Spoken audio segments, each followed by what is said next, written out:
ইউক্রেনের চলমান যুদ্ধ নিয়ে হতাশা প্রকাশ করেছেন মার্কিন প্রেসিডেন্ট ডোনাল্ড ট্রাম্প। সেই সঙ্গে মস্কোর বিরুদ্ধে আরও নিষেধাজ্ঞা আরোপের ইঙ্গিত দিয়েছেন তিনি।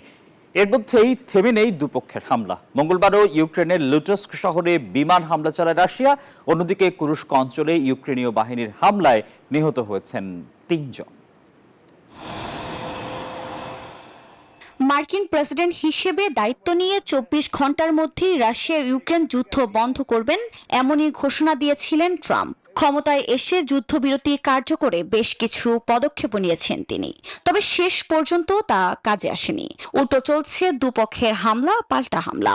এর মধ্যে ইউক্রেনে চলমান যুদ্ধ নিয়ে হতাশা প্রকাশ করেছেন মার্কিন প্রেসিডেন্ট ডোনাল্ড ট্রাম্প। রুশ প্রেসিডেন্টের প্রতি অসন্তুষ্টি প্রকাশ করে ট্রাম্প বলেন, অনেক মানুষ হত্যা করছেন তিনি, এমনকি রাশিয়ার বান্ডেল থাকলে প্রতি সেনমানিতে টাকা বাঁচবে।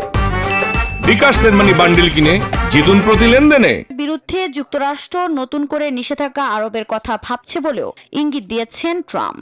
যদিও এ বিষয়ে এখনো কোনো মন্তব্য করেনি রাশিয়া, তবে এরই মধ্যে ইউক্রেনকে আবারও অস্ত্র সরবরাহের কথা ভাবছে যুক্তরাষ্ট্র, এমন খবর জানিয়েছে আন্তর্জাতিক গণমাধ্যম।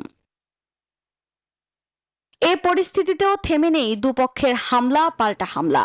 মঙ্গলবার রাতে ইউক্রেনের লুটস্ক শহরে 50টি রাশিয়ান ড্রোন এবং 5টি ক্ষেপণাস্ত্র দিয়ে হামলা চালায় মস্কো।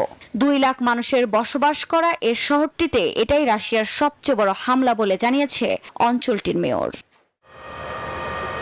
এদিকে রাশিয়ার কুর্স্ক শহরে হামলা চালিয়েছে ইউক্রেনীয় বাহিনী।